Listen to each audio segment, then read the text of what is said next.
Infecciones de oído. ¿Cuáles son los tipos más comunes de infecciones de oído y cuáles son los signos de alerta de una infección de oído por la que tenemos que tener asistencia médica inmediata?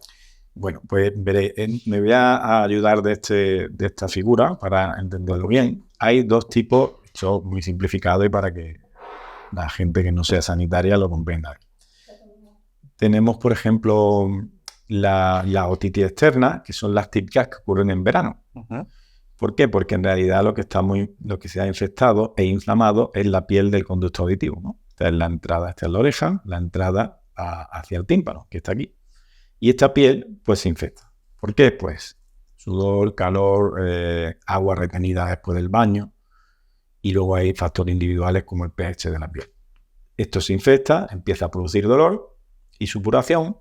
No va a ser grave normalmente, pero va a doler mucho. Y no va a hacer falta que le digamos al paciente cuándo tiene que ir al médico porque le va a doler tanto que siempre va. O sea, es muy dolorosa. Muy doloroso, como un dolor de muela.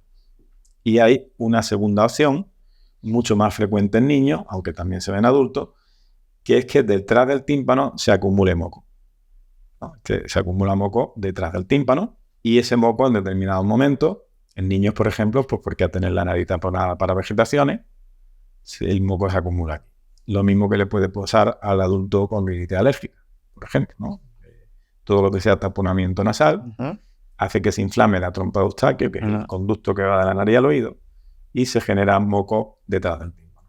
Este moco lo que produce inicialmente es sensación de taponamiento, pérdida auditiva, pero si tiene la mala suerte de infectarse, entonces se va a convertir en pus, explicando un poco nuevamente, y nuevamente va a dar un dolor muy intenso, que también va a hacer que vayamos al médico porque el dolor es bastante insoportable. Esas son las otitis medias. Son las otitis medias. Ambas se tratan con antiinflamatorio y antibiótico. Lo que pasa que en el caso de la externa, en gota, porque la gota va a actuar directamente en la piel, y en el caso del oído medio, con antibióticos orales para que llegue a esta zona, porque si echamos gota... No llega porque aquí tenemos el tímpano, ¿no? Que es la compuerta que divide. Y claro, el moco se drenaría por la trompa de Eustaquio a nariz, ¿no? A la cavidad nasal. Pero cuando esto está obstruido por el motivo que sea... Claro, tiene que entrar aire normalmente de la nariz al oído. Este es un espacio aéreo porque el tímpano es como un tambor. Necesita una zona de resonancia para que cuando entre el sonido rebote. Cuando este se obstruye, se crea aquí una presión negativa y se empieza a producir moco.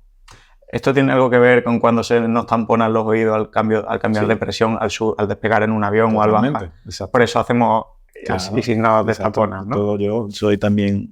atiendo mucho porque soy más aficionado al buceo y atiendo a buceo de los profesionales en mi consulta con mucha frecuencia. Todos los cambios de presión que son mucho más frecuentes en el agua que en el aire, porque el aire hace falta subir más de 3.500 metros y con las cadenas presurizadas y eso es distinto, pero en el agua con 4 metros ya vamos a tener un cambio de presión importante. Si nuestra nariz no funciona bien, por ejemplo con un resfriado o con una rinitis alérgica, o hay gente que simplemente su trompa de Eustaquio, que es humana, no está hecha para bucear y volar, que son inventos del hombre. Se obstruye y entonces se genera aquí la presión negativa. Un paso más es que se produzca el moco. Y por eso, como tú decías, intentamos hacer estas maniobras para que nuevamente el aire entre. Igualar presiones, ¿no? Para ecualizar, sí, para igualar presión.